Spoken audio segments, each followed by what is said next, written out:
That was? No, now we're recording. Okay. Well, if you tell that story again, we'll be happy to hear it. But Luke, you want to get rolling on that? In the year 10,191, the spice must flow. People should know what we're talking about. And Luke, something you probably don't know, because this is today's Dune, 1984's Dune. We watched different versions of it. We watched very different versions. You watched the proper David Lynch version, which is actually shorter. I watched the longer one, and your opening voice is the narrator voice. Yeah. Yeah, that voice is annoying when I do it for 10 seconds at the start of an episode. So just to let you know, Luke does that voice every week. But anyway, this is Matt. This is Luke. And welcome to our Sci-Fi Sanctuary. Again, it is Dune. We have a man with us today who I've been thinking about how to do this intro. So I'm going to go back in time. Most recently, he's written a book with the 80 or at least 82 of possibly more species of aliens. Before that, he made a movie, Stranger at the Pentagon, looking at the Valiant Thor situation, which is Luke actually knew about when I mentioned it to you. I know the name, yeah. Yeah. So you read up on that a little. Before that, he's done some real Hollywood work and continues to do that today. Emmy-nominated casting director on Picket Fences. And most pertinent today, he worked 4 years on the production staff of the 1984 Dune. So hello, Craig Campobasso. Hey, how are you guys? No, thank you very much for joining us today. You bet.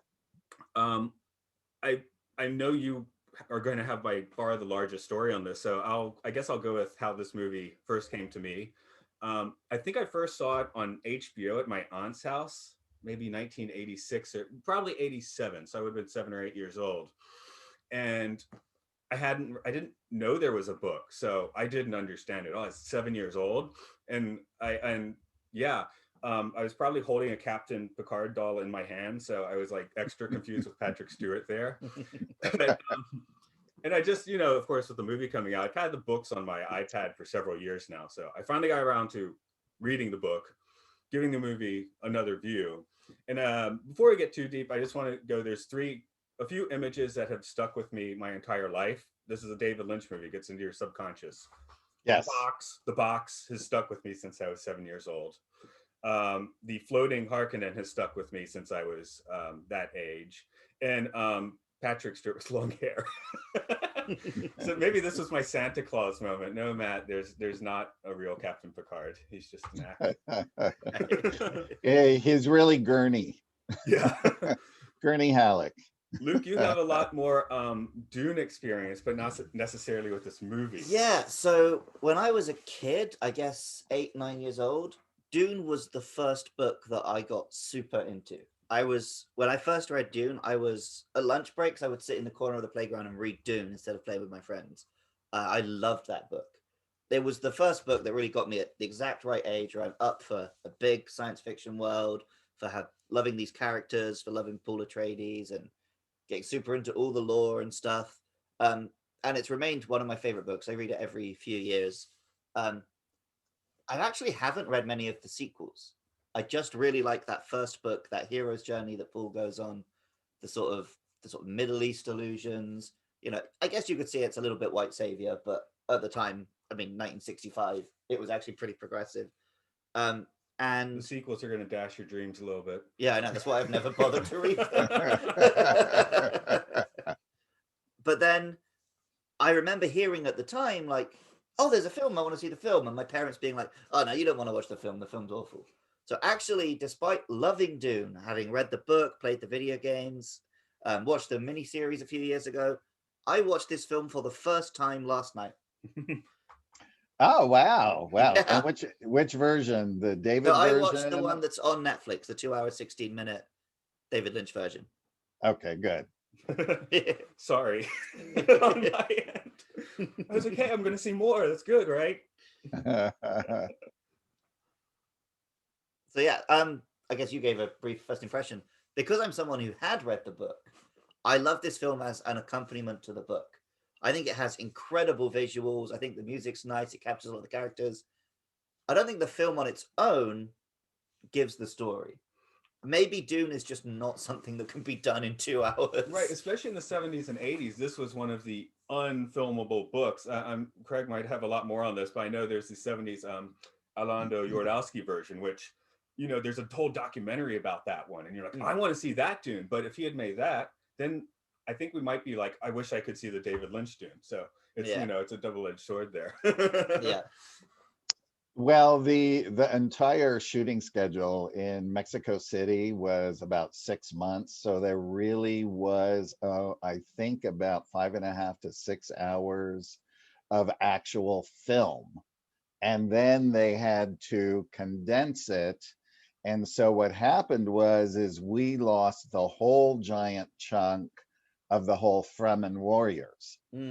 So we lost. There were actors that were down there that were there for like 3+ months filming, and they were reduced to either one line or just standing in the background because they had to put out that a certain amount per Universal, right? So anyway. I remembered seeing when we were at Universal first for about a year. It was just me, David, a couple secretaries, and the producer Rafaela De Laurentiis, who's the producing daughter of Dino De Laurentiis, who is the main executive producer. So we were at Universal, and it was sort of all of the prep, and David was writing the script, and we were sort of working on a lot of different things. And then the production started coming in, and Tony Masters started, and he started drawing all the sets. And it was very fun for me, being young and right out of high school, to observe all of these types of things that were going on, especially Anthony Masters, who had done so much before. And I think he did, was it 2001, I believe. You'll have to look that up. You'll have to Google that, but I'm pretty sure it was. Anyway, so as everything's gearing up, we're going to shoot at Studios Churubusco in Mexico City, but at the same time, Dino and Rafaela were also producing Conan the Destroyer with Arnold Schwarzenegger, both movies for Universal. So I was working on both movies at the same time. And in Mexico City, both movies were shooting in tandem, right? So it was really crazy, fun, hectic, all of those things. No, were And you based in Mexico City? Because I'm thinking I also saw in your credits Total Recall, which I believe is another Mexico City one. it is another Mexico City. So I pretty much was at Universal, and then I would fly down, and if I had to bring something to the set, or sometimes what we had to do is when we would have to buy a lot of things that all of the departments needed, we had to buy several of the same thing and send them down in different shipments, because they would just go missing when they hit Mexico City. So we had to do this type of thing all the time. And so I would go down and then hang out for a little bit, and then I go back to Universal, and then I go back down. And so during this long process, and then they came back, and then there was a changing of the guards. Sidney Sheinberg, who was president, had left, and Frank Price took over. And I sort of remember there was some scuttle of them trying to see the film before it was done. So we actually moved off the lot and went into a private building. We went into the building that was actually doing the visual effects. So the whole second floor of this building was empty, so we overtook it. So the post-production for Dune and Conan the Destroyer, we were all on the same floor, along with Rafaela and some of the other pertinent people. So we were there for a very long period of time. But I do remember Dino being in the cutting room with David, and And Dino has an eye for everything. And I just remember hearing his voice going as they're watching it on the moviola, cut, the stop, cut. And I could just, and I could, my office was right across, so I could look in and see, and I could just see David's face melting, right? I was kind of curious So, what the relationship was there, because I feel like watching this movie, there's moments where you very much see the Dylan. Oh God, I can't even say the name. Sorry, I totally can't pronounce things. Say it for me, Luke. Dino De De Laurentiis. Laurentiis, Yes, I De know how to spell it, but I Laurentiis. can't say it. Anyway, his vision's very, or their vision's very clear on the screen sometimes. There's shots that really look like Flash Gordon, which I like that. And there was a scene, Right. especially on the acting side, where I'm like, hey, this feels like a David Lynch movie. Wait, this is a David Lynch movie. Well, yeah, you have to remember as well, this was a huge undertaking. There were many people who owned the rights to Dune. Even once I had a meeting with Roger Corman, because I had just cast a film for his wife, Julie. And Julie said, "Oh my God, I would love for you to come to our company and cast all our films. I'm going to set you up with Roger." So I went in and I sat with Roger, and he just looked at me and he goes, "You got 10 minutes," just like that. Tell me about yourself. And I said, "Well, I started my career on Dune." And then he looked at me and he goes, "Okay, you got 20 minutes." Right? So he had told me he had owned the rights to Dune at a certain point. It was just literally impossible to make. Mm. So, so with this, and going through in the beginning, they had the very big visual effects guy, John Dykstra, did all the big movies, who was just known, Star Wars, all of those movies. And a rift happened between him and Rafaela somewhere along the line, and he vanished. He owned Apogee at the time, and I remember going down to Apogee a lot and seeing the stuff that they were working on and building, and actually seeing some of the Star Wars stuff as well. They had the models and the things there, and Nice. that kind of stuff. So so then they went to Vanderveer Photo Effects, and it was very, very difficult for them to figure out how to do the blue within blue eyes. You couldn't do CGI ships at that time. You couldn't do CGI anything, literally. I mean, that didn't come until Jurassic Park, right? When you could CGI creatures and animals and that kind of thing. A lot of other things were models, right? Like all the beginning Star Wars movies were all models. So long story short, they sometimes in Dune you're gonna see like the little ornithopter fly by, and it really is a piece of wood sprayed gold. Yep.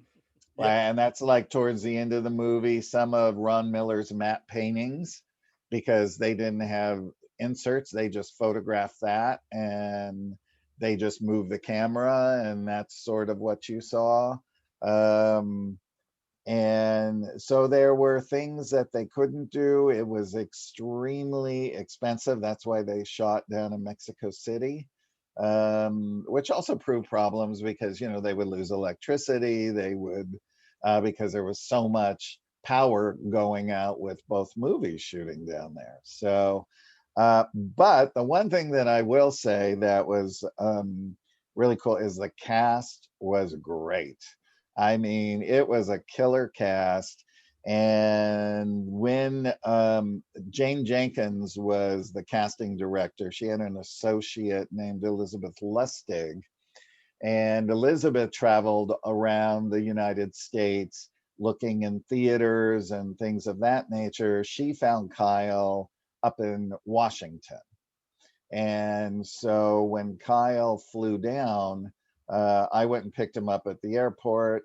I brought him to the Sheraton Universal so he could change, and just gave him a little bit of what to expect and that kind of thing in his first meeting with David. And that went well. He was a super nice guy. And then we went on to doing the screen test. So there were 2 days of screen tests. Helen Shaver, who was also up for the part of Lady Jessica, read with all of the Pauls. And we had testing Kevin Costner, who wasn't famous yet, Lewis Smith, Michael Biehn, who was famous at that time doing all these other films, Abyss and Terminator and all of that. Val Kilmer. Val Kilmer was the contender until the screen test day when Kyle got up there. Now, mind you, I'm just out of high school. I'm sitting in a chair next to Rafaela and Jane Jenkins and just watching this. And as I watched all the actors, the minute Kyle came up and he embodied Paul Maud Dib, I literally just got chills, and I was like, this is the guy. And Rafaela, I just remember her leaning over to me and she goes, should we change his name? And I said, no, he's got a great name. Just leave his name alone. So they ended up signing Kyle to an 8-picture deal, which, after Dune, there was Blue Velvet and a few other David films as well for Dino. And it was interesting to see everyone's interpretation. That's why I've been casting now well over 30 years. Rafaela put me on her next film because she asked me after we finished these productions what area that I liked, and she would put me in that department. And I said, I really like casting. And she said, well, I'll put you on with Joanna Ray, who's casting my next film, Taipan.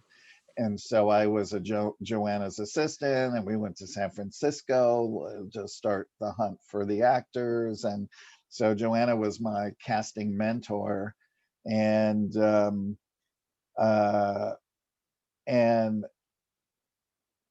so after Kyle was hired and everything started to go, and then all of the rest of the actors started coming on board and they started shooting.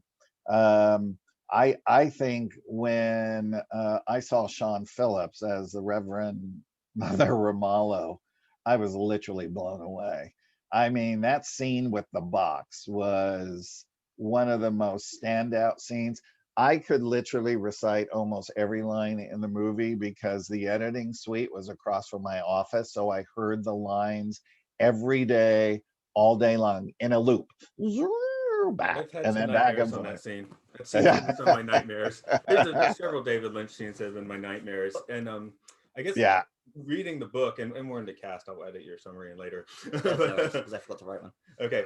Okay. But Kyle MacLachlan, I read the book. I mostly got to go with my own headcanon. Right. And he's not age appropriate. Paul's supposed to be 15, right? But I couldn't get him out of my head reading the book. It's like he was Paul when I was reading the book. The other thing is, since it had been so long since I had seen the movie, half of the Atreides, like people around the Atreides, were Patrick Stewart when I read the book. Because I couldn't remember which one he was.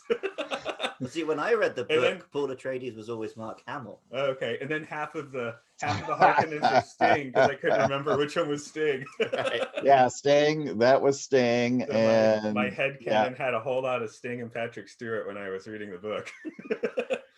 Well, also what you have to remember is Tom Cruise came in and met on the movie, but I remember him coming into the office. He was so young and he looked very young. They had done Outsiders and that kind of stuff for Coppola. So they had felt that he was too young, but also Chani, I think what they wanted is they wanted that romantic thing, and you can't have a romantic thing with a 15-year-old Mm. in a movie. So I think I mean I agree with the filmmakers for doing that. In the new Dune, them picking Timothy Chalamet is perfect because he still looks young enough but mature enough, Mm. right? And he's a powerhouse of an actor. Now, I'm so excited to see that movie because they could do everything we couldn't do.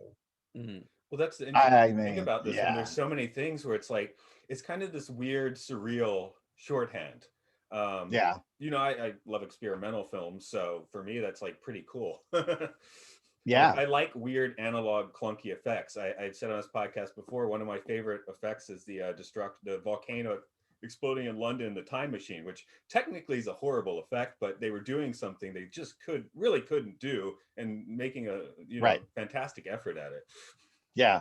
Yeah. But I too have that love of movies where you see those visual, like the Seven Voyages of Sinbad and all of those visual effects that were really great for the time. But I love to go back because it brings back my happy memories as a boy watching Mhm. Yeah, we had them, just right? done on this podcast. We just did Legend, and I think Dune's a much better film than Legend.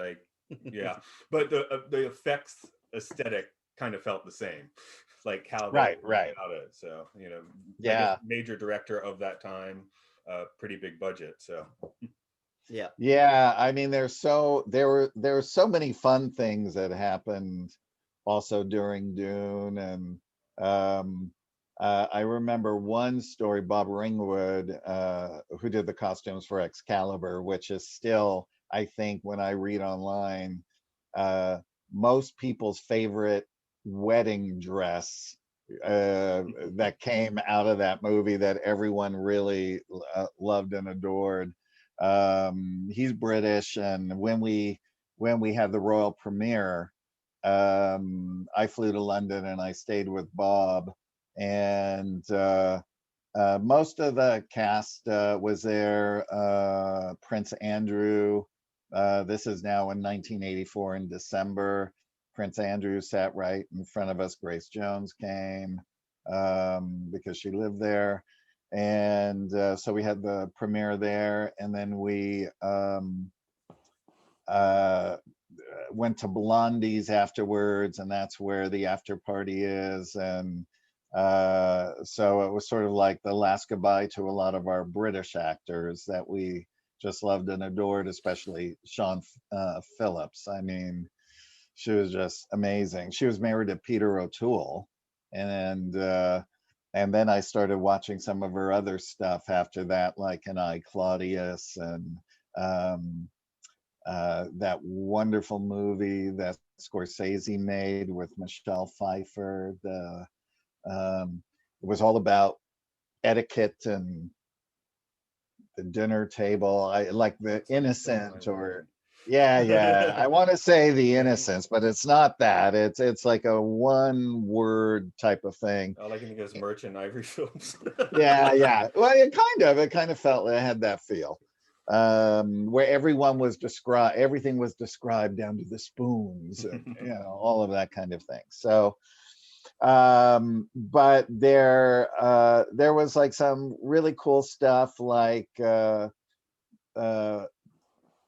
Bob decided because the Baron Harkonnen is gay, they couldn't really show that he was gay. And so Bob came up with an idea for David. They got blonde Guadalajaran boys out of Mexico, and Bob created these plastic suits where they would be nude beneath the suit, and then he would fill it with spice. So when they'd walk, you'd see body parts touch against the thing.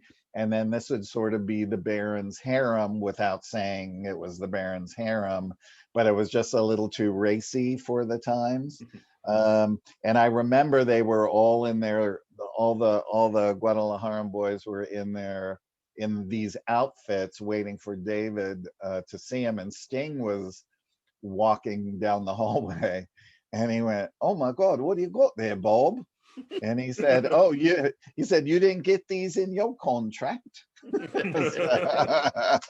an unexpected sympathy. Yeah, I gotta say, I didn't get a chance to meet Sting, but I corresponded with him and his wife, and I may have met him when we were down in Mexico. I mean, it's just all those times were such a blur because everything was so fast. But he was so kind when the police did a concert. He gave us all tickets and things of that nature. I sent him a bunch of press and posters and all kinds of things, and I sent him his photo in the famous wings, right? And I asked him to autograph it for me because that was the iconic photo, and he mailed it back, and he didn't sign it. And I thought, well, that's weird. Why didn't he sign it? Years later, I look, and right around his nipple, he wrote Sting. Really little. Oh, that's the best signature. Isn't that great? That's Yeah, amazing. it's really cool. It was really cool. So Visually, Sting in this film is one of the most iconic images. yes. But I was yeah. really surprised watching it. His role isn't not that major in the actual film. You see him No. lurking in the background, and then he finally has his fight at the end. At the But end, the other two yeah. Harkonnens have a lot more actual screen time and They activity during the film. do. Yeah, it's going to be interesting how they play everything, and they actually got an incredible cast for the new Dune. I mean, it really is great. I mean, I'm just so excited to see it. I don't think it's coming out till later this year. I think it's So an autumn release. Yeah, I'm not yeah, sure. yeah, You know, they pushed it. They pushed it. We Yeah. live in Japan, so we never know when films are going to show up. Yeah, it could be a 2022 film Oh, for all right, we know. right. So we still haven't. That's right. It's currently what, April 10th, 9th, and for us it's April 9th. And we can't do Yeah. our Godzilla versus King Kong for like another month. All right. Yeah, it's out here, but not there yet. Yeah, it's not like Japan likes Godzilla or anything. Right. Yeah. So Yeah. Luke, who's your favorite actor? My favorite actor of all time is Patrick Stewart. So And who do you he's tell so good. Japanese people? and when I speak to Japanese people, I tell them my favorite actor is Arnold Schwarzenegger So because they don't know Patrick Stewart. They don't know Patrick Stewart. Right? yeah, Those are my top two right there. Oh man, I have so many favorites, but a lot of my favorites are the ones that are up and coming that I just know are gonna hit, and that you help get them there and that kind of thing. And work. You're excited about your new project, right? yeah, it does. It does. It's very exciting, and it's exciting to see Dune continue, actually. And when it was on Sci-Fi, it was their most watched ever. And I think they got through what, 3 books? Yeah, They did 3 books, but they did it in 2 series, I think. Yeah. So hopefully this movie will do well so that they can continue. And then, of course, Frank's son Brian and his writing partner have continued the Dune series on and on and on and on. So, which is really, really great. I mean, it was very sad because Mrs. Herbert passed away, and then not long after, Frank left. So it wasn't much long after Frank signed the book cover that I showed you guys earlier. See if I can get it. Yep, get it in there for the recording. Here. No, we were definitely impressed to see that one. Yeah, trying to get the ring light out of there. So, but yeah, it wasn't long after this. I can't remember when he passed, but I remember it was probably within a year or something like that. But at least he was there the first day on the set. At least he got to see his dream realized, and to just see it continue, I think is pretty spectacular. So I want to get a little. We talked to design a little bit, but I want to get a little deeper. And Luke, it's been your first viewing. Which image disturbed you the Well, most? I'm disturbed. Yeah, I'm gonna go straight for disturbing images. This is a David For Lynch me, movie. it's the scene where we see the navigator actually at work. Yeah. And he's like shooting out like, here's this planet, here's this planet. The problem, I couldn't figure out what orifice those beams were coming from.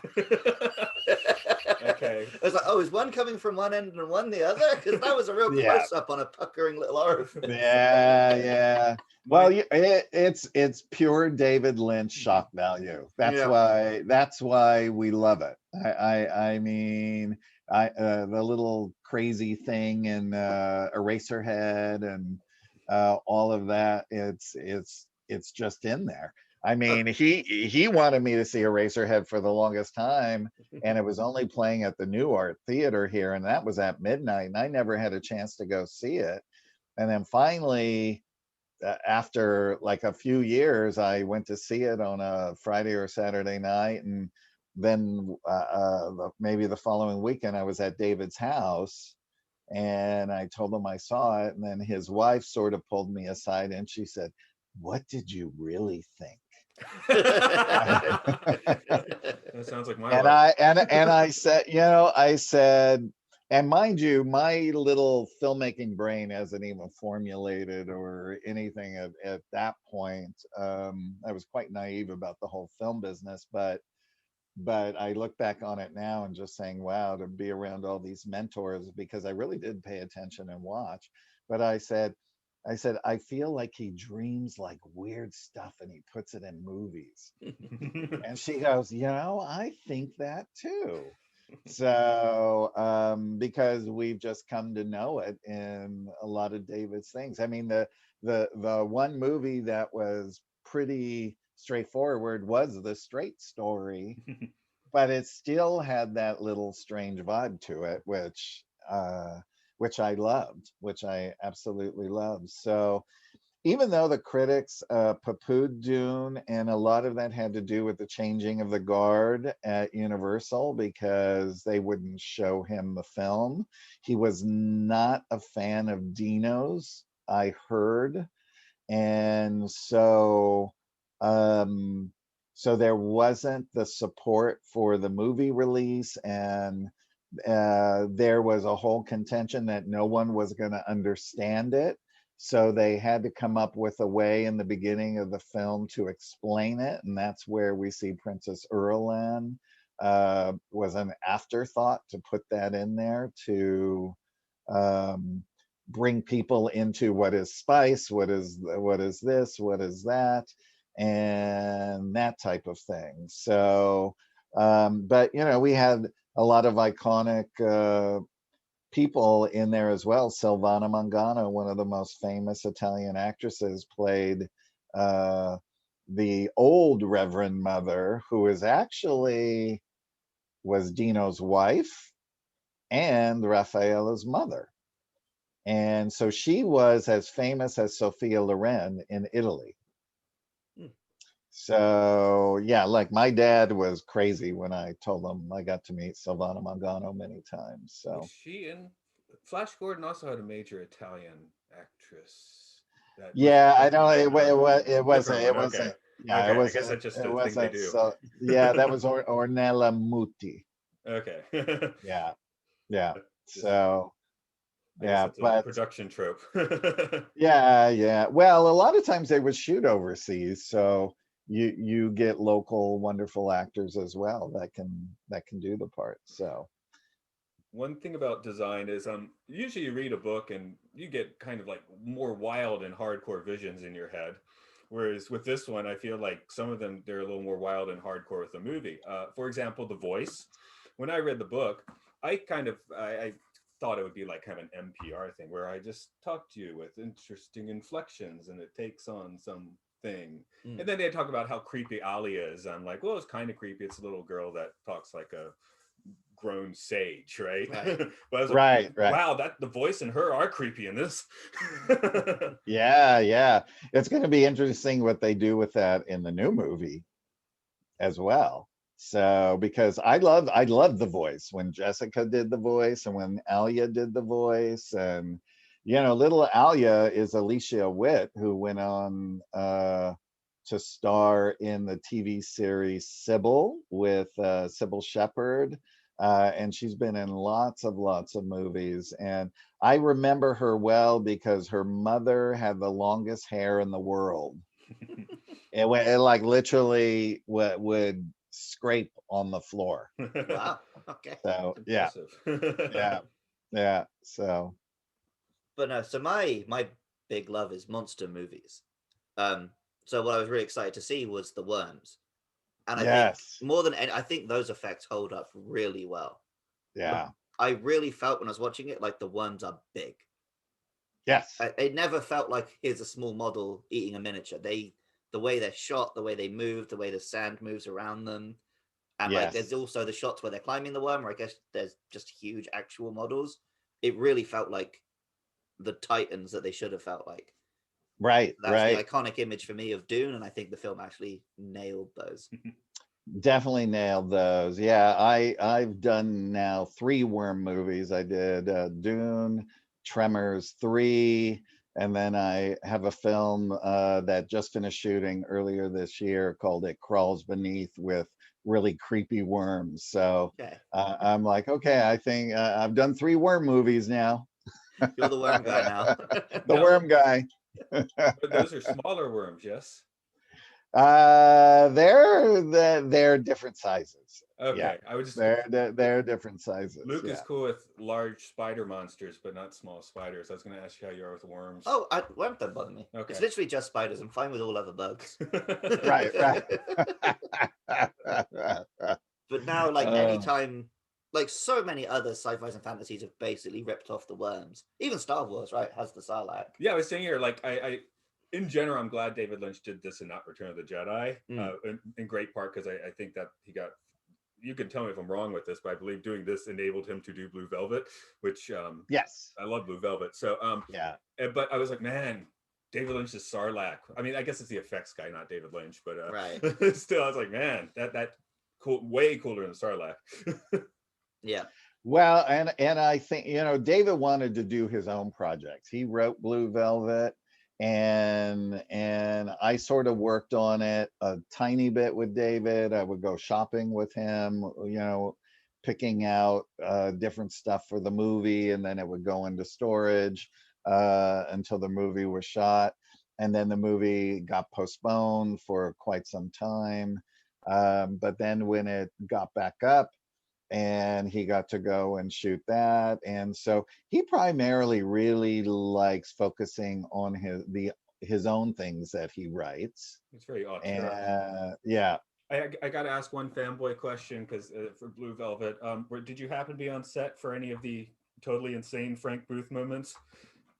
No, I was never on the set there because they were shooting in North Carolina. Dino De Laurentiis had a studio down there at the time. But I will tell you, I did see, because the original idea was that Frank would suck up helium and then speak with a high voice like that and say, like Yeah. the F word, mommy, and that kind of thing. And it was so laughable that, yeah, I mean, it was so laughable that they had to go back in and they really had to just retool that. So I want to see that outtake.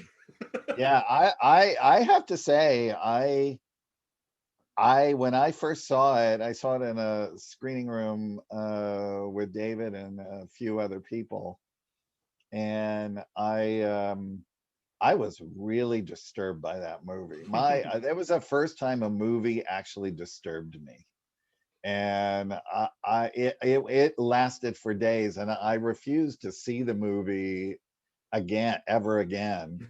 And then of course I sort of relented about 4 months ago, and I said, okay, I'm going to watch it. And then I watched it and I was just like, God, it's just so good. I mean, just like the beginning visuals of this happy little town, and a man watering his lawn, and the sun is out and everything's happy, and then the camera just creeps down and goes beneath the grass, and you start to see these little creepy crawler beetles running around, and it sets the whole subtext of the whole movie up. In this happy little town, there are really dark, creepy people, right? Yeah. So, and I know Kyle didn't want to do that movie because it was so disturbing, and I think, I mean, at a certain point they talked him into it. I'm So glad he did it.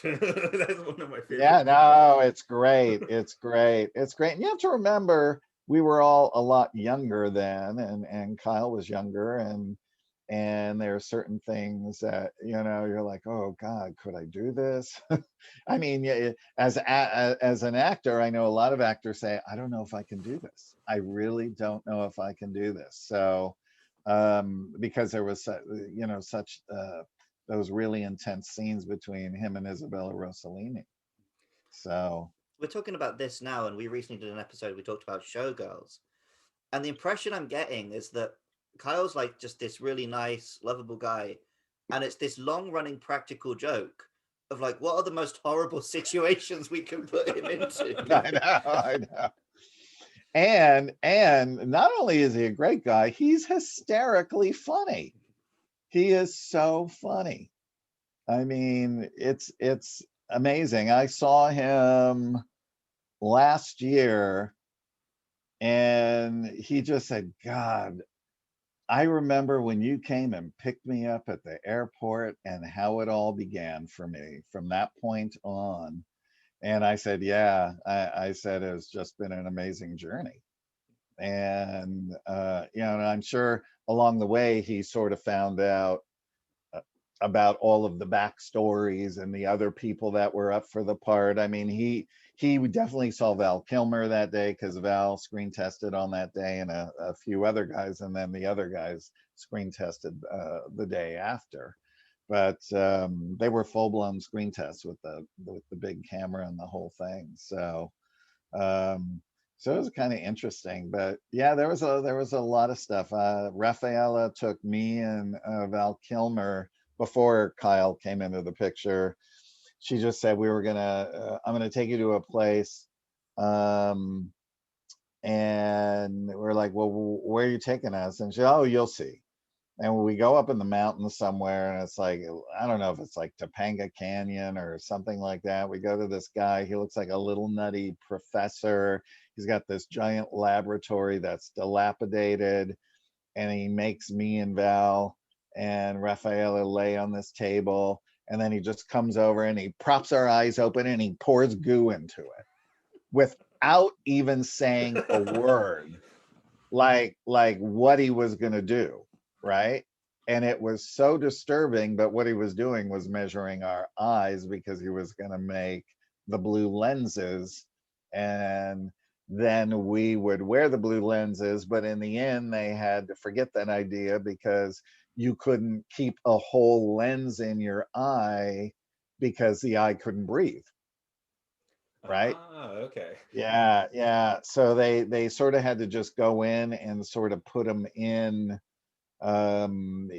visual effects, which they were having a very hard time trying to figure out. But they did, and they weren't perfect, but When it it's works, it still looks cool. cool. But I was, Yeah. even having read the book and knowing it's a permanent thing, I'm sitting there, is it when they're closer to the spice, their eyes are blue, when they're farther away, they go to normal? Or I mean, Right. it did kill the movie, but yeah, that is a difficult non-digital effect to do. Yeah. How about the shields? That has a very early digital look. The fighting. It did, and I thought it was great. I thought it looked really, really cool. And in the previews I saw of the new Dune, they have their own version of it, which was super cool as well. I was really surprised when I saw it, because reading the book, I'd always imagined the shields as something you can't actually see. Right. So I thought there would be a slight fuzz when they turn it on, and then you just wouldn't see it. So Yeah. I'd never heard of or seen this effect before, and I was really caught off guard. Like, oh wow, okay, this Yeah. is something different. Yeah, it definitely was different. It was something I've never ever saw in a movie before since. or since. I thought it was great, and I loved all of the little fighting tools and all the sets that Anthony Masters built. Before we can't get out of Dune without getting into philosophical stuff, I'm going to start it on, I guess, the lighter side and maybe give you an in. Dune, none of these are aliens. They're all humans that have Well, I mean, I grown think in the different worms ways. are aliens. Okay. But, The worms themselves, but they're like an animal. I mean, if, like the sentient the beings. the navigators and stuff were humans once upon a They're time. okay. So, I was Right. I was curious if the they're Star Trek idea of everything coming from one idea is something that you kind of jive with. well, that idea is that they are definitely, we would consider the characters in Dune extraterrestrials, even though they're human, because they live on another world. They live on other worlds, right? Right. So, but us to them, we would be extraterrestrials to them, if you want to look at it in that, from that standpoint. Yeah, well, I was asking you because your standpoint. I was curious. Since you've done a book, kind of going over different aliens. Would you say that would be the story there, or is that like a Dune thing? Well, I would just say it's never really discussed or talked about in Dune. It's just that these are humans living on another world, and there's the good guys, and then there's the bad guys, and it's this whole thing that gets set up between them, and then there's this Messiah, which becomes which is Paul Atreides, who becomes Paul Muad'Dib. So, and then whose voice can actually create destruction if he wanted to through the weirding module, but then his voice becomes the weirding module itself. So that's then that last segment, which I loved, when after he kills Sting and Sting his eyes gloss over and he goes like that with his voice, and then the whole floor caves like that. So I mean, really, I Luke, there's got to be something I could say to you right now that would totally destroy, like relationships. I mean, if I really you wanted come out to. with these things on the reg, so I wouldn't believe it from you. Oh, okay. I'm too unbelievable for that. Okay. I'm just saying, the voice is powerful. I mean, in here, it's obviously, could be a killing machine, but we sometimes forget how powerful the words can be. right. I was reminded of your story of where you were in the restaurant saying, what's the worst thing we could say right now to our waitress? Oh, I guess I shouldn't say that now because we seem to be on the less profane podcast today. But yeah, there's weaponized words most certainly. The second part, getting a little deeper and less silly, is the idea that I believe the whole idea with Frank Herbert's future is there's no, except for mental computing, there is no digital technology. I think it's implied that there was some sort of Terminator event before the events of Dune. Yeah, one of the books they've sworn off computers. But I mean, well, the mentats were the mental computers. Yeah, the mentats, but right? So as we would understand them, mechanical computers. Right, exactly. They're biological computers, like we're biological computers, literally. But they were the advanced biological computers, the mentats. And I think this might have been Brian Herbert's introduction to one of the more recent versions of the book where I read it. But the idea was by getting that out of the way, because you see so many movies now, or in the past, where it's like, well, if they had a cell phone, no problems. So the idea was by getting rid of all that stuff and doing you focus on these relationships and these structures of power with actual people and stuff. So it gets to feel like much more of an epic human drama, and like even the stuff with the shields, it's just because it's more exciting to have fights with knives than have them shoot each other with laser beams. And that's still so right. Yeah, here's a quick reason so that you can get these cooler fight scenes instead of all that nonsense. So I mean, I kind of like that approach of just like, well, I want to write a cool story with this stuff. So here's my sci-fi excuse. Okay, let's get on with the interesting part. Right, right. Yeah, well, it's character driven. That's what people Very love. character driven. And if you notice, like a lot of the TV shows now on Hulu and Netflix and all of that, it's very character driven. They're not going into these big giant sets and things anymore unless it's a big production with a big producer director like a Ryan Murphy or somebody involved. They're really just going in for the character drive, which I think is great. The miniseries, the TV show, it was popular enough, but if it had come 10 years later after Game of Thrones, it could have been huge. Could have been absolutely huge. And who's to say that after this, they might continue on something like HBO Max Mm. or something of that nature. So because everything's still sketchy with things going into theaters with COVID and everything, and that's why they pushed it back because that's a very expensive movie that they just made there. I mean, I have no idea what that budget was, but I heard Dune was 80, but then I heard 60. So maybe it was somewhere in that range, but I'm not really quite sure. But this is back in because I think we started in like 78, maybe 78, 79, something like that. Oh, so I guess that would have been. Was Star Wars a big like? Oh, okay, now Dune It is was huge, feasible. yeah. Yeah, because I know with Yeah, Star Trek as well. It was right. Star Wars came out, and then they said, "Oh, maybe we can make Star Trek." Right, Imagine Dune was a because similar thought process.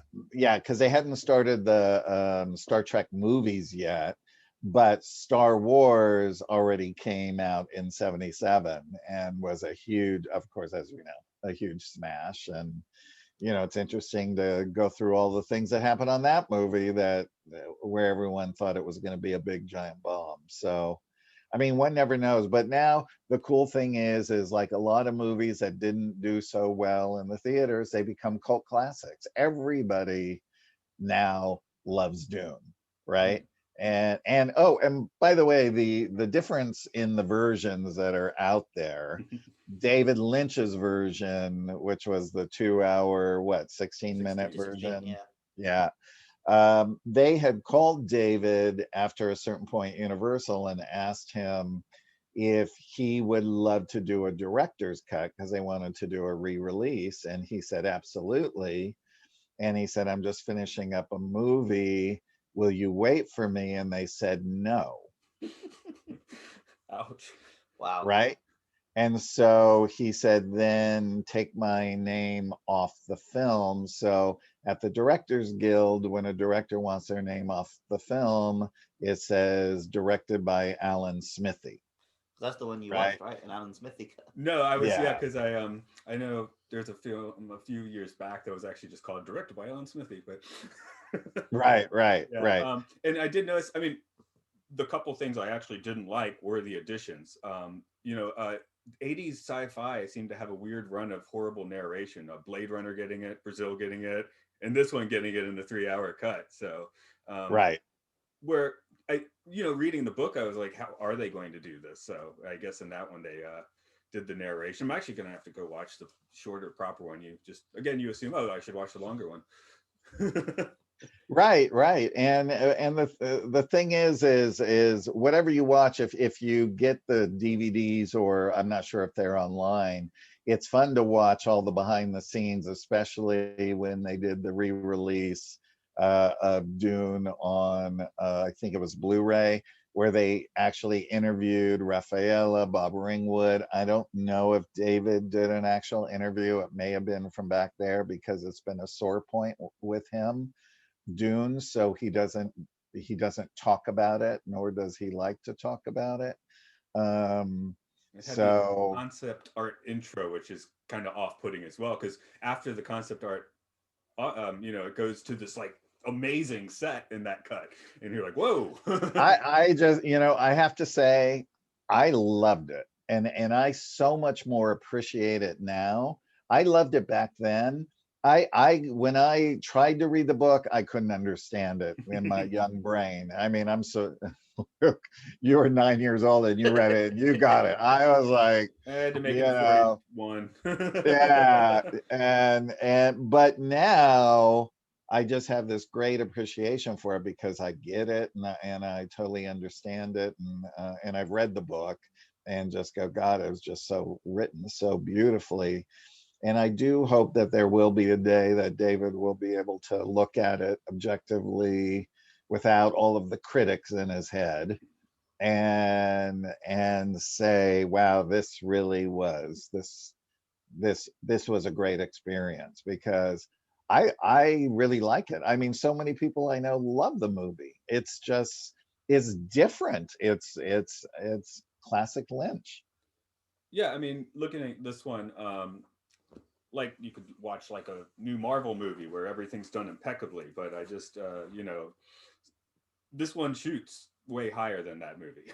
It's, Right, going for right, when you try and pull off a stunt, a couple flaws are acceptable because right, they're right. shooting for the stars. I guess pun intended there, but Yeah, and I think what a lot of people don't understand is when you are not a filmmaker, you don't know the blood, sweat, and tears a filmmaker puts into their movies. I mean, I've made my own films. I've written 6 books. I'm writing my 7th book now. It takes a very long time to craft these things, to really get them into um, an order, and then for somebody to just come along and give it a bad review because they don't like it. Like for me, if I see something and I don't like it, I'm not going to go online and say, "Hey, look at me, look at my big ego. I'm going to shoot your movie down." Right? Because I know the hard work those filmmakers put into it. And so many people just go and do these bad reviews and things like that online. I mean, I've heard so many people talking, like at the TV Academy, producers and things on their shows, and they go right to the thing. It's like, yeah, there was like this group of people who just hate our show and this and that, and that's what filmmakers remember, are these bad reviews or really really good ones as well. I mean, I got a fan letter, and I literally have it framed on my wall right in front of me, from a 7-year-old boy who wrote me a letter about the Extraterrestrial Species Almanac, the book that I just released that came out on January 1st. And it's all in his writing. He said, I think your Extraterrestrial Species Almanac is great. And you're a producer. Please make this into a documentary. I would love to see that. Right. And he drew some pictures and things like that. So anyway, so I wrote him a letter back and I said, yes, we are actually making a documentary right now. We're bringing the extraterrestrials to life.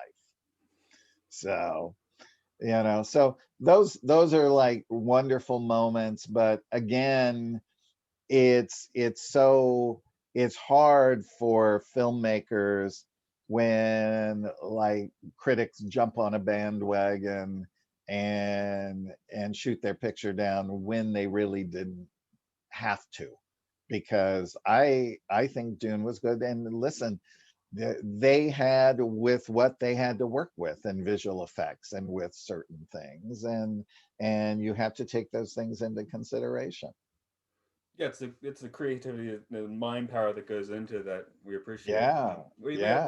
one of our regular guests because he's a friend of mine, but he used to write movie reviews, most caught reviews around the year 2000, and people would often say to him, "Why do you only write good reviews?" He's like, "Well, I don't want to waste time on a bad movie." Right. There you go. There you go. That's right. That's absolutely right. So what else you guys want to know about Dune? Anything? I mean, I've got lots more thoughts I want to share on Dune, but when we've got a guest on who worked on the film, no one wants to hear me waffle on with my opinions. And we We'll will do be. another podcast when the new film I'll comes say out, I we'll think. get So in. Oh yeah, God, I'll get yeah. stuck I into it wanted to there. touch on the philosophy a little bit today, but yeah, that's going to be the time for the deeper dive on all that. Although, Matt, you asked me about the most disturbing image, and I said it was the navigator. That's not true. The most disturbing navigator, image, yes. the most disturbing image was that bald man mullet that Patrick Stewart had. Oh, when he comes back and it's gotten long. He's got the mullet in the back. That's going to haunt my nightmares for a while, I think. Sorry, my answer to that, by the way, was the Ali in the womb after the waters of life.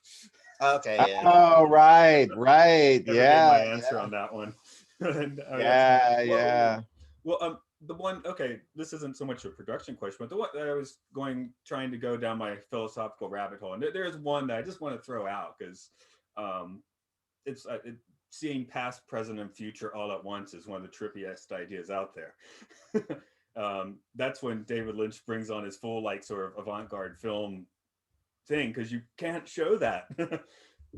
It's impossible. So, you know, a cool, like, trippy montage did it pretty well. So, but what would you do, Luke, if you could see in the future, past, and present all at once?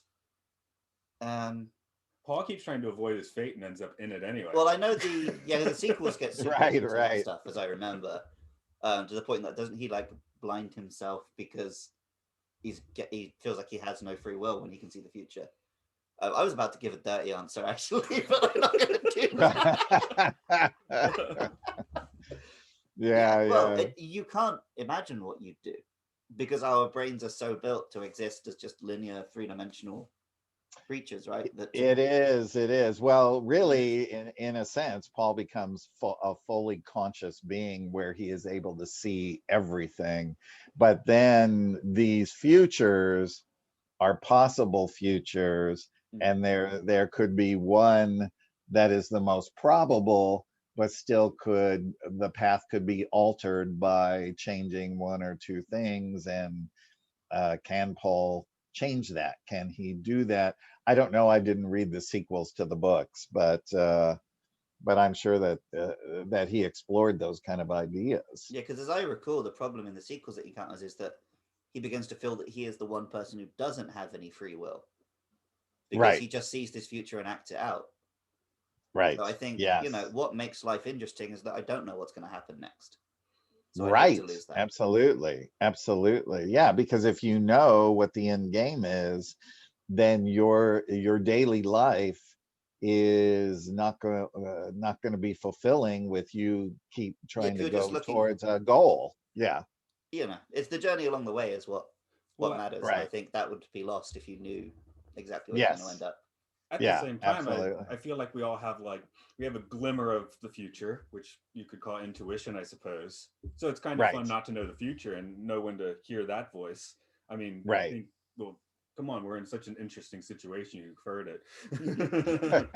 I think everyone involved. But yeah, when I force decisions, usually doesn't go well.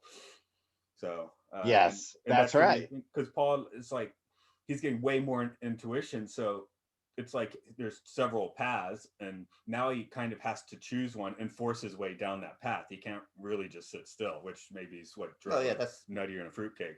The sleeper has to awake, right? Yeah, you sleepwalk for a while until the time comes where now I've made a decision. I'm gonna go for it.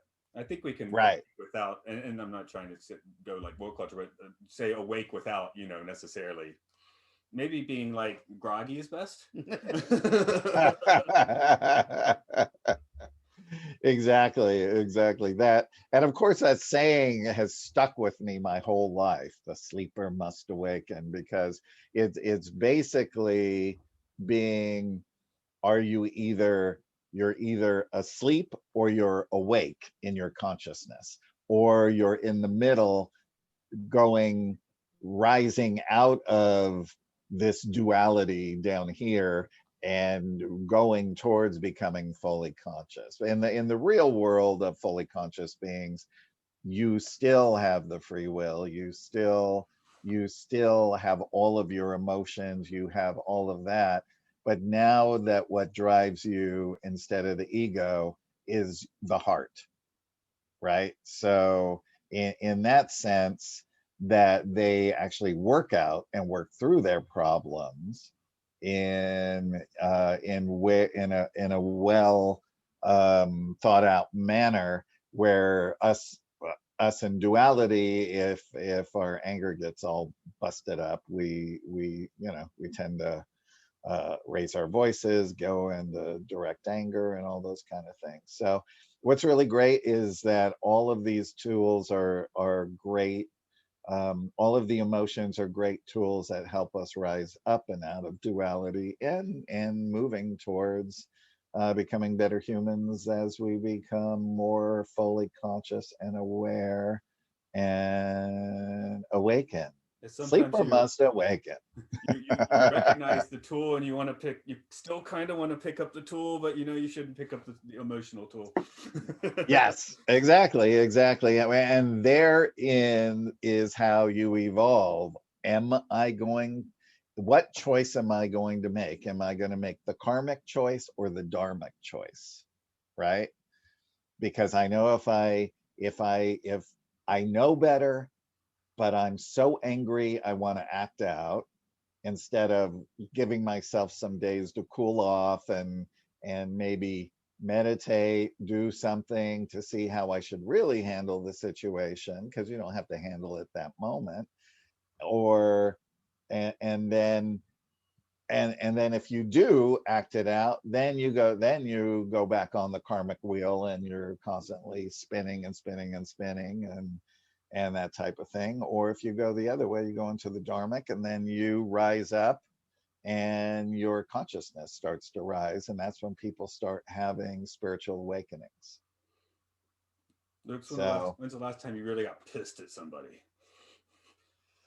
Well, it hasn't happened this year because that's why I quit Twitter.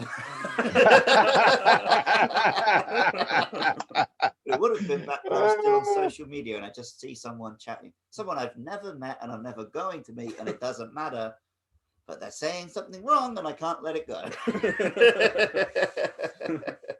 Yep, that's true. I mean, a lot of people, I mean, look at what it did to the whole world, all of that, right? Mhm. For years and years and years. So yeah, I only post positive posts. I don't get involved in all that drama or anything of that nature. I see all my friends doing it, and all they're doing is fighting and fighting and fighting, and then they tell me how mad they are, and what this person message to them, and just really bad, horrible things. And I'm like, but why do you fight? Why fight? You're not nobody wants to say that they're gonna give in, so what's the point in it? So I'm very proud of you, Luke, for getting off of Twitter. Yeah, he gave me the keys to the Luke and Matt Sci-Fi Sanctuary Twitter account, which I only use to post our stuff on. So I haven't run into toxic Twitter, fortunately, and I can basically just watch toxic Facebook without really getting involved. So I make sure never to post anything political on Facebook. Right. That's right. My father does. A few years ago, I mean, we've never had a bad relationship at all, but I was like, you sound like a bit of an a-hole there.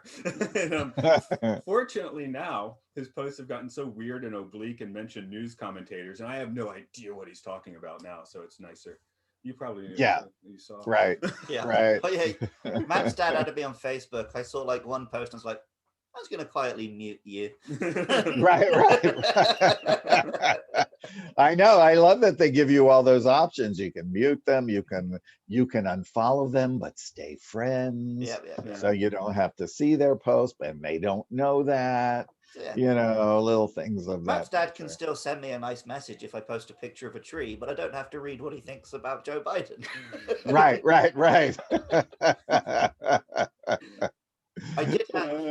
I had a very off-color joke that I almost made earlier.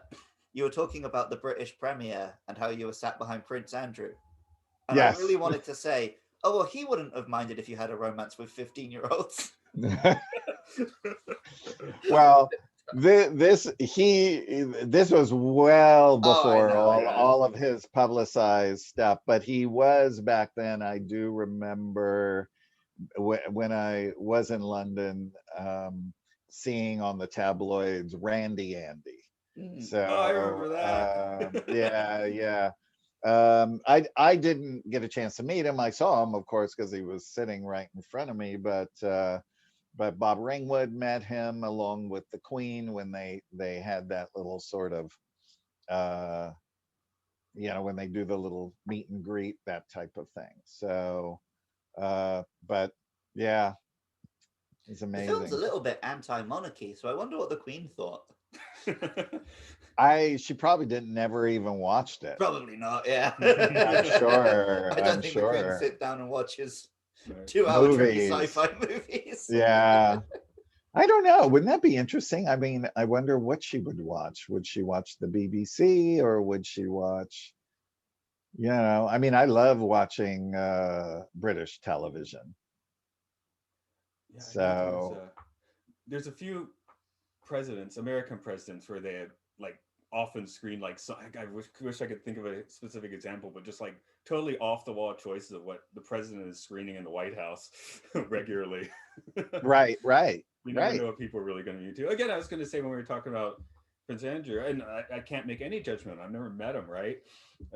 Someone that seems like a horrible monster in the media, you might meet him and find out you've met your new best friend, and you're going to hate your hero in the meantime, right? So you really don't know. I will totally be honest with you. I've worked with so many movie stars over the years and became extremely close to a lot of them. And some of them I had a preconceived notion about that I would not like them. And I just absolutely fell in love with them. I thought they were like the most fantastic people. And then others who I thought I would really like, I would never want to work with or meet again. And that's the beauty about being in this business, because you just say you're unavailable if you don't want to work with them again, right? So but I will tell you, the bigger the star, the nicer the heart. That's Yeah. cool. Yeah, absolutely. Well, I guess at that point you're not necessarily clawing up a ladder, so that probably helps. Have some Yeah, nice yeah. satisfaction. It was just, and so many of them are so nice. And even on a TV show I worked on where Burt Reynolds directed an episode, I mean, he was on Amazing Stories in the 80s. I went on that right after Dune and Conan.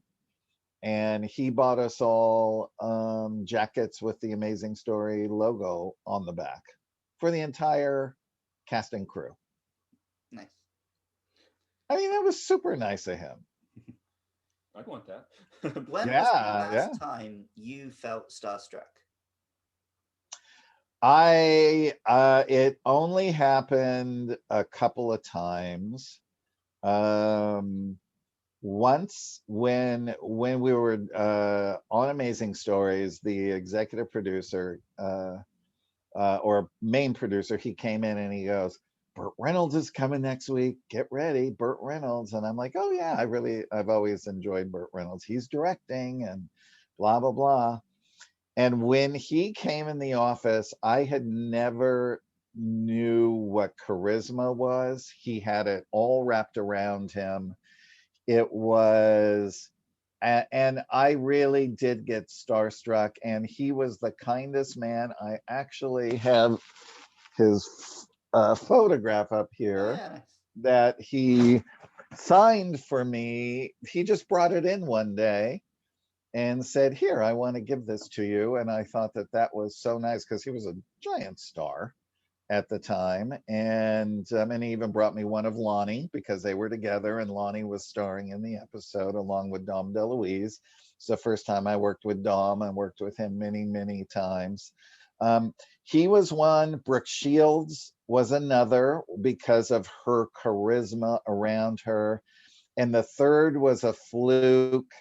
One Christmas, I was at Shirley MacLaine's house.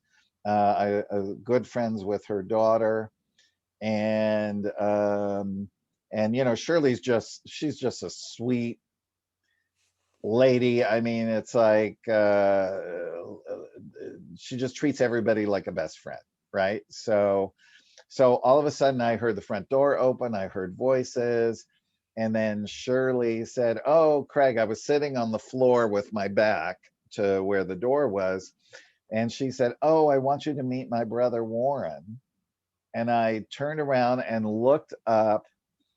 Never in my life had I seen so much charisma. I went, no wonder all those women literally clamored over him. It's not that he's just good looking, it's the energy that accompanies it, right? So he had that really, really special charisma. So those three always have stuck out in my mind. And if I meet a young actor and I feel that charisma about them, I will, and they do a really good job, I will push to make them go forward on whatever movie I'm doing because I know that they're going to hit, right? So, yeah. So it's really amazing. So it's never the reputation for you, it's the person in the room. The Right. person in the room, right, right. Because I don't know what to expect when I first meet them, right? I had a friend when before my first book came out in 2011. I gave it to a friend to read, and she was working for Steven Seagal, and she had left it on her. She worked out of his home, and she had left it on her desk, and forgot to bring it home. So he picked it up and read it, and then said to her, "Who is this? I know I really feel a soul connection to this person. I want to meet him." And so I started talking to him on the phone. I ended up becoming one of the casting directors on a movie with him, um, and we talked on the phone. And he really is a deeply spiritual guy, and especially through the dojo and all of the discipline and everything that he does there. And so eventually we talked for months and months, and then he was shooting the train movie, the second one. Oh yeah, Under You know, Siege. Under Siege 2. Yeah. So I went to Warner Brothers, and they had a car pick me up and drive me directly to the set. He was sitting in a chair outside of the soundstage waiting for me. So when his limo pulled up, he actually ran over. He's 6'5". He ran over, picked me up, and gave me the biggest hug. And I noticed like everyone was like looking like, who is that guy? Right. And so anyway, uh but it was so it you get to work with these people, and I think a lot of things that people don't realize is a lot of stars, they can't really create new friends Mm. unless it's somebody in the business that is not going to fawn over them or do things or something that you have a thing like my book was extremely spiritual, and he connected into that spiritual, and we had lots of really great conversations, and then he would just have all the coolest people over to his house all the time. So it was fun to have all these great deep conversations with lots of famous writers and other actors and different things of that sort. Amazing. Yeah, I went for a big Steven Seagal phase in my teens, so that's really Yeah, cool to yeah, hear. yeah, yeah. Yeah, yeah. Yeah, so I Mhm. loved him for like his ridiculous action movies. I'd love to. I haven't really seen any of his more recent like interviews and stuff because I know he's become very spiritual later in his Yes, life. So yeah, I'm really yes, interested in the definitely. Steven Seagal trajectory. And I just noticed Yes. just start making music. I was like, I like music, so I'm like, that's a big actor. I'd probably just change gears and go make a few albums. Right, yeah. Well, he does. He's plays guitar and that type of stuff. So, but I mean, he's still making movies, and I haven't talked to him in quite a long time, but I see that he's still making movies. He does a lot of foreign movies now, Russia, for Russia and other countries. because, over there, those guys are stars. I mean, I do the Russian Arnold Schwarzenegger. His name is Alexander Nevsky. I've cast like 5 films for him. And it's interesting who are stars over there as opposed to stars over here. So he'll say, oh, this person is extremely famous in Russia. Can we get them? And I'm like, oh, yeah, we can get them. So, that kind of thing. So it's just, yeah, of course, in Japan, the biggest comedian in America is the complete unknown here. So right. it Yeah. doesn't translate so well. Yeah, absolutely. So we don't want to suck up all your time today, and we actually have to go to work before too long. Can you tell us a little bit about your books? And well, you got a movie poster behind you we haven't mentioned yet, and I'd still like to talk with you about later. But yes. So my book series is called The Autobiography of an Extraterrestrial Saga.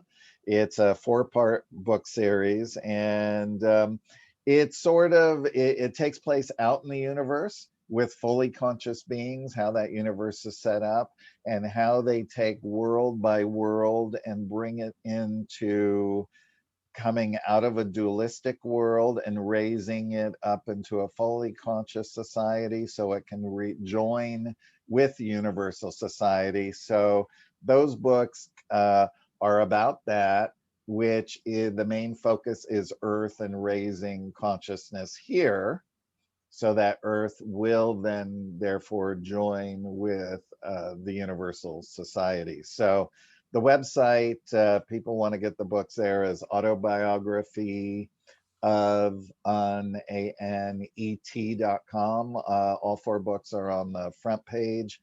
There's also a button if you want to get all 4 books in hardcover or softcover with the click of 1 button, or you can buy them individually.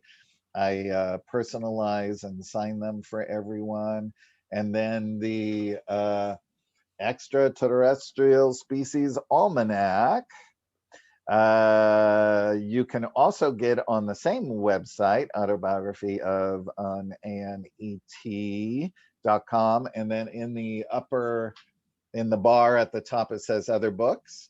You just click on that and you can order it there. It's also available on Amazon and all formats. And then the movie posters behind me are the short film that I did to the book Stranger at the Pentagon. That website, strangeratthepentagon.com. People can watch a short film there. Or if you have Amazon Prime in the UK or America only, you can watch it there as well. And then there's all of the books that Dr. Frank Strange's, who was friends with this being from somewhere else, who was a created being who lived at the Pentagon for 3 years under the Eisenhower-Nixon administration, who is the stranger at the Pentagon. All of his books are also on the website as well there. So, because they're all out of print, and Dr. Frank passed away back in 2008, and we're gearing up to make the big sci-fi feature of that now. We like big sci-fi features. Yeah, me too. Me too. Yeah, a lot of my childhood was spent reading, books of extraterrestrials or close encounters. Yes. Oh yeah. Really terrifying myself, but being unable to stop reading. So I night know. it was I the know. same thing. Like my parents, Yeah. look, if you can't sleep, then don't read the books. I'm like, but I want to read the books. So Matt, I haven't read your book just yet. Matt's actually in the middle of reading it. He couldn't answer. Good. Ask me the purple one. Are these guys in it? No. Oh, wait. No, those are the Hopkinsville. Those are the Hopkinsvilles. No, those are in my new book. Okay. That I'm writing now. It'll be out next year. It's also for MUFON Books. Because in the West, like if you think the typical alien, people tend to picture the gray. But here in Japan, Right. It's actually the Hopkinsville goblin is the much more common. That's Yes. how people picture Close Encounters alien. So if you ever see an alien in an anime or Japanese movie, it tends to be more in that direction. More in that direction, yes, because that was where the very first Little Green Men was coined. Yeah. Yeah, way back. I think it was 65 when that happened. I think, yeah, around that time.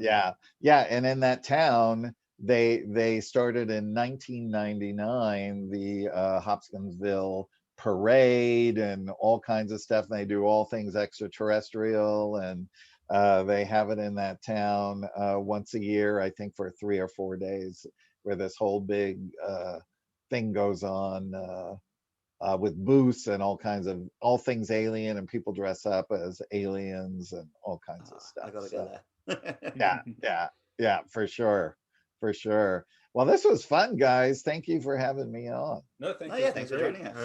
I honestly, I knew you'd worked on the film, and I thought we might just be getting. I was, like putting a set together, and I saw a few things happen, but you had a whole lot of interesting direct tales of this one, so that's pretty cool.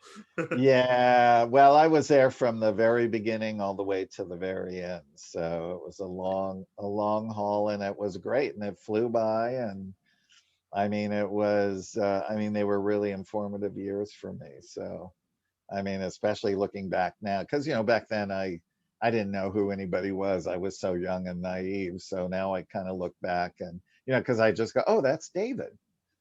Oh, that's Rafaela. Where everyone's like, oh my God, that's David. I give that reaction. I think I told you he's in my top 5 directors. So yeah, mine too. Yeah, he's amazing. But actually, in this case, I'll talk to you soon. And so yes, your time. You're welcome. Sorry, I'll just give the 5-minute plug. Just 5-minute plug. Excuse me, 5-second plug. This is probably airing second, but you're also going to be talking on my other oral hygiene podcast where you do experimental short films, and we'll be talking about your short Stranger at the Pentagon, and hopefully we'll be doing the longer one someday too. So yes, absolutely, and I'll share with everybody the longer version of the story that a lot of people don't know. Okay. Well, thanks all for coming on today. All right, well, I'll do our You're welcome. Oh, you want to go ahead? Okay, do 17 seconds. Okay, if you can find our podcast on Twitter at MLSFS Pod. We're also on Facebook, YouTube, Apple Podcasts. Just search Matt and Luke's Sci-Fi Sanctuary. If you like the music you heard in this podcast, you can find more of Matt's music at rovingsagemedia.bandcamp.com. I do other podcasts. I do a Monster Hunter podcast called Monster Mash, which you can find at Monster Mash Pod. If there's ever a monster that goes understand, you can bet I bring up Dune. And I do a Pokemon podcast, which you can find at Luke Loves PKMN. And coming up very soon, I will actually be talking about this Pokemon, which is based on the Hopkinsville Goblin. So I expect to hear a lot of that coming up very soon. That's why I wanted to do the plug. That's awesome. That is awesome. Well, Craig and dear listeners, you can go forward, backwards, and presently out of our sanctuary. Please leave our sanctuary without moving by folding space. That's right. The spice must flow. I do have to let you do these outros. All right, thanks so much for joining us. You're welcome. Bye, everyone. Cheers. Bye-bye.